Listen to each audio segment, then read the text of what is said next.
Bonjour, je suis Shahid Sanogo de la chaîne Swiss of Tech.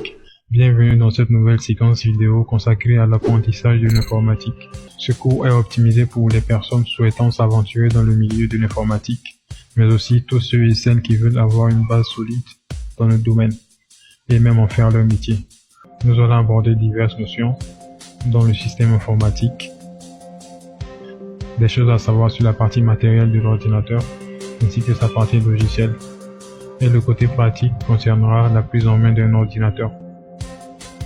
Par la suite, vous saurez installer votre tout premier système d'exploitation et vous maîtriserez les bases nécessaires pour votre progression. Ce cours sera fait en plusieurs étapes et de manière graduelle, de sorte à faciliter la compréhension. N'hésitez donc pas à vous abonner à la chaîne pour ne pas rater les prochaines vidéos. Alors, qui suis-je? Pour ceux qui ne me connaissent pas, je suis Shahid Sanogo. Je fais actuellement des études en système électronique et informatique. Je suis connu en tant qu'informaticien généraliste, graphiste, monteur vidéo et je suis passionné de bricolage en électronique. J'évolue dans ce milieu depuis 2017 et j'ai eu à accompagner plusieurs personnes dans la réalisation de leurs projets d'entreprise respectifs, en les aidant à établir l'image de leurs entreprises. Cette vidéo est la toute première étape qui consiste à se familiariser avec un ordinateur et l'informatique en général. Alors, on peut passer à la suite de ce cours. On va d'abord comprendre certaines notions dans le jargon de l'informatique. D'abord, c'est quoi l'informatique?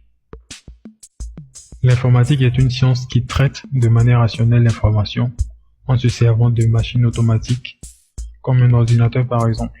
Et cette science obéit à un certain nombre de règles et de lois précises, d'où sa rationalité. Pour mieux comprendre, un ordinateur ou un programme informatique ne peut pas réfléchir tout seul et n'est pas doué de conscience ni d'émotion. C'est l'homme qui lui donne son intelligence pour qu'il soit utile. Il reçoit également des ordres et des instructions à accomplir et il obéit. Qu'est-ce qu'un ordinateur? L'ordinateur est une machine ou un dispositif électronique complexe qui comporte un système de traitement automatique de l'information programmable, dont l'informatique. Il fonctionne par la lecture séquentielle ou ordonnée d'un ensemble d'instructions organisées en programmes. C'est l'exemple d'un chef cuisinier qui suit une recette pour te préparer ton plat préféré.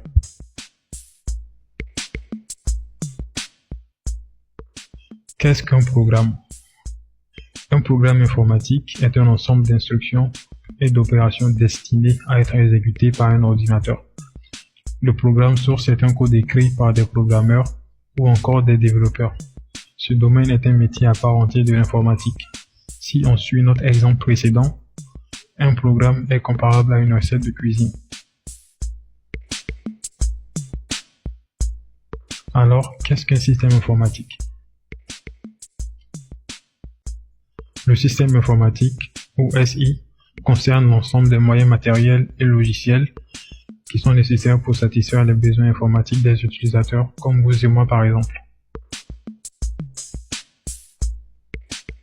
Toujours dans le cadre de notre exemple culinaire, le système informatique peut être comparé à un restaurant où les cuisiniers suivent des recettes pour faire des plats pour les clients. Je vous laisse faire. On a compris? Le système informatique est donc composé de deux parties. La partie matérielle, ou en anglais hardware, et la partie logicielle, en anglais software. Rentrons maintenant dans le vif du sujet avec le premier point. Grand A, le hardware, la partie matérielle. C'est la partie qui concerne le corps physique de l'ordinateur. Donc tout ce qui concerne les matériels et composants électroniques de l'ordinateur. Le hardware se compose principalement de l'unité centrale, appelée UC. C'est d'ailleurs ce qui fait l'ordinateur.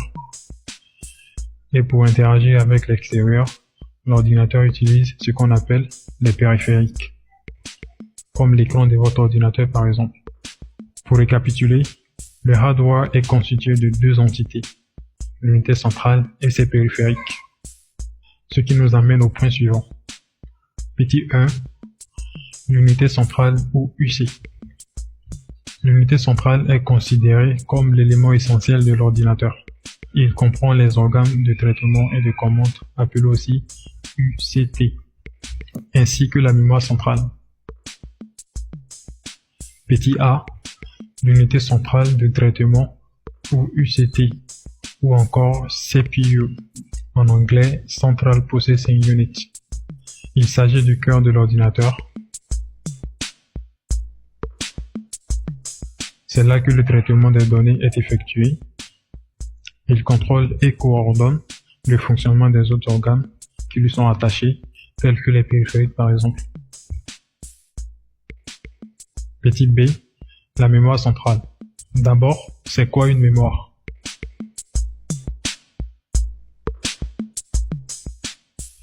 La mémoire est un dispositif de stockage capable d'enregistrer des informations, de les conserver provisoirement ou de façon permanente et de les restituer à la demande. La mémoire centrale, elle, constitue donc la zone de travail de l'ordinateur. C'est là où l'ordinateur stocke temporairement les programmes et certaines données pour qu'ils puissent être chargés et exécutés. Cela est possible uniquement si l'ordinateur est sous tension, c'est-à-dire être en état de marche. Le temps d'accès est relativement bas, d'où sa rapidité. À noter que le temps d'accès, c'est le temps qui s'écoule entre le lancement d'une opération d'accès, lecture ou écriture de données, et son accomplissement. La mémoire centrale comprend deux types de mémoire. La mémoire RAM, en anglais Random Access Memory, et la mémoire ROM, Read Only Memory. Petit 2, les périphériques.